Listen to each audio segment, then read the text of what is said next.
Hello everyone, sparks and spice stories আরেকটা নতুন ব্লগে তোমাদের অনেক অনেক স্বাগত। সকাল সকাল ঘুম থেকে উঠে আজ বেরিয়ে গেছি মর্নিং ওয়াকে। আজকের মর্নিং ওয়াকটা একটা অজুহাত মাত্র, কেননা এই উইকেন্ডটাই হলো আমাদের লাস্ট উইকেন্ড ট্যাম্পায়। তাই এখান থেকে চলে যাবার আগে চারপাশটা আরেকবার ঘুরে দেখার জন্যই এই মর্নিং ওয়াক। মর্নিং ওয়াকে বেরোবার সময় ভাবলাম ঘরের যা ময়লা আছে সেগুলো একবার ডাস্টবিনে ফেলেই দিই। আর ফেলতে এসে দেখি ডাস্টবিনে একদম ভর্তি হয়ে আছে ঘরের বেডিং, সোফা সব। এই শনি রবিবার সবাই শিফট করে, তো তাই এই শনি রবিবার হলে ট্যাক্স কালেক্টরে এরকম বেডিং, সোফা পড়ে থাকতে দেখাই যায়। আর এই বেঞ্চটা দেখছো, এই বেঞ্চটাতে আমরা যখন প্রথম আমেরিকায় আসি এখানে এসে বিকেলবেলায় বসে থাকতাম। তখন তো নভেম্বর মাস ছিল, তাড়াতাড়ি সূর্যটাও ডুবে যেত। এই বিকেলে এখানে বসে থাকতে খুব ভাল লাগতো। তখন এই গাছগুলো পুরো ন্যাড়া ছিল, একটাও পাতা ছিল না। এখন দেখো সবুজ পাতায় পুরো ভরে গেছে। আর এই পুকুরটার জলটাও তখন কিন্তু অনেক পরিষ্কার ছিল। এখন যেহেতু গরমকাল, এই পুকুরের জলটা কেমন ঘোলা ঘোলা হয়ে গেছে। এখানে এসে আমরা ঘন্টার পর ঘন্টা কাটিয়ে গেছি। আজ আবার সেই জায়গাগুলো ফিরে দেখার টাইম চলে এসছে। ভাবছিলাম এখানে আবার একটুখানি বসে যাই, কিন্তু সূর্যের যা তাপ এখানে একদম বসা যাচ্ছে না, যেন চামড়া পুড়িয়ে দিচ্ছে একদম। সেই কারণে আবার বাড়ির পথে রওনা দিলাম। এখন সকাল 7:30 বাজে, কিন্তু এই গরমকালে ট্যাম্পায় প্রচণ্ড গরম হয়। শুধু ট্যাম্পা না, গোটা ফ্লোরিডা প্রভিন্সটায় প্রচণ্ড গরম থাকে। সেই কারণে সকালবেলা আর বেরোনো যায় না।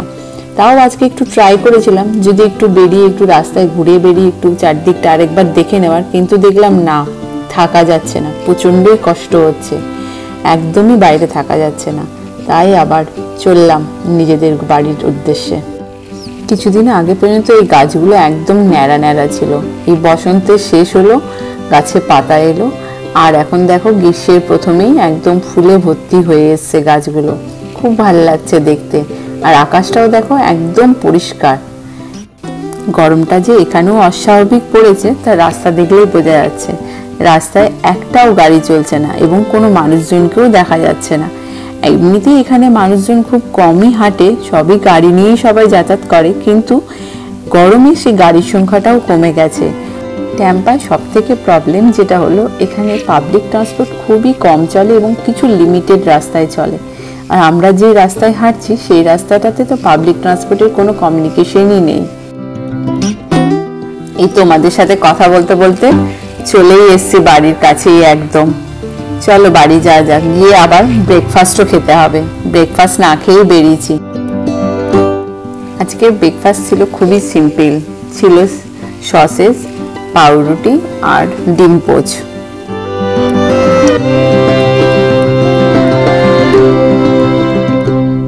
ব্যালকনির কাছে ডাইনিং এর জায়গাটায় বসে ব্রেকফাস্ট করতে আমার খুব ভালো লাগে। এখান থেকে কাঠবিড়ালিগুলোর খেলা দেখা যায়। এই কাঠবিড়ালি দুটো এত সুন্দর খেলা করে আর মাঝে মাঝে খুব সুন্দর ডাকে। এই দেখো তোমাদের সাথে কথা বলতে বলতে কাঠবিড়ালিগুলো দেখো চলে এসছে।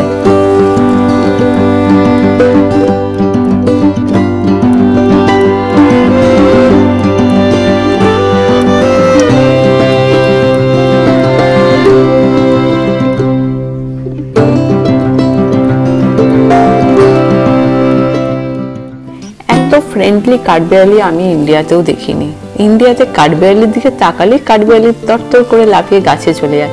এখানে দেখো এরা একদম কাছে চলে আসে। এই তো দেখো ব্যালকনিতে পর্যন্ত চলে এসছে। আমি বসে আছি, কিন্তু তাও দেখো কি সুন্দর এদিক থেকে ওদিক ঘুরে বেড়াচ্ছে। ব্রেকফাস্ট শেষ করে চলে এলাম লাঞ্চের প্রিপারেশন করতে। দেখলাম বাড়িতে অনেকটা পোস্ত আছে, তাই ভাবলাম একটু পেঁয়াজ পোস্ত করব, তাই একটু পোস্তটা বেটে নিচ্ছি। আজকে আবার একটু কাজও আছে, একটু বেরোতে হবে লিজিং অফিসে। এই বাড়িটা যখন ছেড়ে দেবো তখন কি হবে, হ্যান্ড ওভার করতে হবে, চাবি কোথায় দিয়ে যেতে হবে তার ব্যাপারে একটু কথা বলতে যাব। যদিও এখানে চাবি বলতে বাইরের দরজায় কোনো লক লাগে না, কারণ এটা ইলেকট্রনিক সিস্টেমেই হয়। তাও ভিতরের আমাদের একটা স্টোরেজ আছে, স্টোরেজের জন্য একটা চাবি আছে। সেই স্টোরেজের চাবি কোথায় রাখবো এবং মেল বক্সের চাবি কোথায় রাখবো সেগুলোর ব্যাপারেও একটু কথাবার্তা বলার আছে।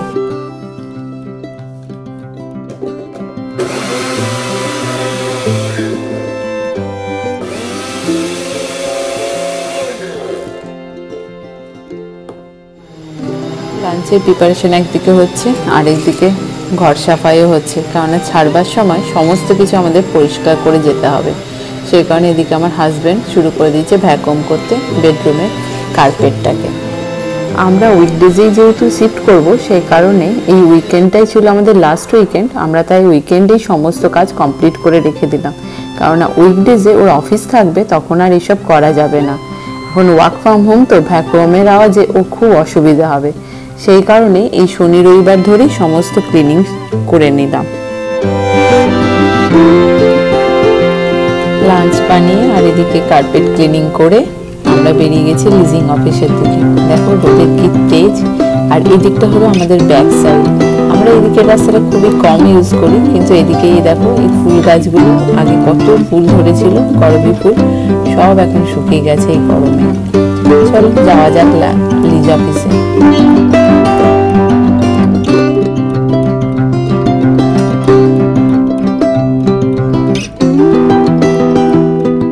এই সোসাইটিতে প্রচুর গাছ আছে, এত গরম পড়েছে, কিন্তু আমাদের অ্যাপার্টমেন্ট থেকে একটুও বোঝা যায় না যে এতটা গরম আছে। ঘরের ভিতরে থাকলে বুঝতে পারি না, বাইরে দেখে মনে হয় শুধু রোদে উঠেছে, কিন্তু বাইরে বেরোতেই বোঝা যাচ্ছে যে রোদের তাপটা কেমন, প্রচণ্ড তীক্ষ্ণ তাপ, একদম গায়ের চামড়া যেন পুড়িয়ে দেয়। আমাদের সোসাইটিতে 4টে পুল আছে, আর এই শনি রবিবারে 4টে পুলই পুরো ভর্তি থাকে। সবাই তাদের বাচ্চাদেরকে নিয়ে এসে উইকেন্ড ভালো এনজয় করে। বাইরে তো যাবার কোনো অবস্থা নেই, এত রোদ গরম, বাইরে আর কোথায় ঘুরতে যাবে, তাই পুল সাইডেই সবাই এনজয় করে। লিজিং অফিসে এসে দেখি লিজিং অফিস 10:30 অবধি বন্ধ, বোধহয় এটা ওদের ব্রেকফাস্ট টাইম। আবার ভাবছি ফিরে যাবো এই রোদে, তাই লিজিং অফিসের পিছনেই একটা পুল আছে, সেই পুল সাইডেই বসে আছি। এখানটাতে একটু গাছও আছে, একটু ছায়াও আছে, বেশ ভালোই লাগছিল বসে, তাই একটু বসেই টাইমটা কাটিয়ে দিলাম। এখানে প্রতিটা পুলের পাশেই এরকম বসার জায়গাও আছে, রেস্টরুমও আছে, এবং পুলের পাশেই জাস্ট জিমও আছে। খুব ভালো এদের এই ব্যবস্থাগুলো। পুলে আমারও নামবার ইচ্ছা হচ্ছিল, কিন্তু যেহেতু কাজে এসেছি সেই কারণে আর পুলে নামতে পারলাম না। এখানে সেদিন পুলে অনেকেই ছিল, বেশ সুন্দর তারা এনজয় করছিল, কিন্তু আমার কাজ আছে, কাজ করে ফিরে যেতে হবে, তাই আর সেদিন আর পুলে টাইম কাটানো হলো না। আরেকটা ব্যাপার হলো, আমি সাঁতারও জানি না যে পুলে নেমে সাঁতার কাটবো, তাই পুলের সাইডে বসেই চারদিকের এনভায়রনমেন্টটাকে এনজয় করলাম, ভালোই লাগলো, একটু ব্রেকও হয়ে গেল। 10:30 বেজে গেছে, তাই উঠে চললাম লিজিং অফিসে কথা বলতে।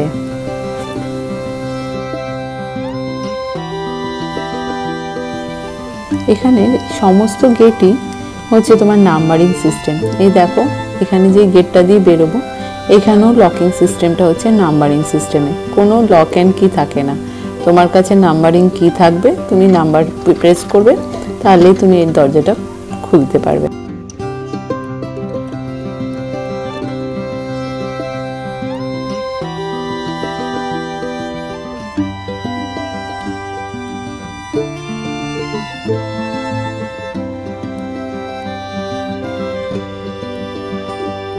ভিতরের গেটটা খোলা ছিল না, তাই বাইরে দিয়ে আমাদের আবার আসতে হলো লিজিং অফিসে।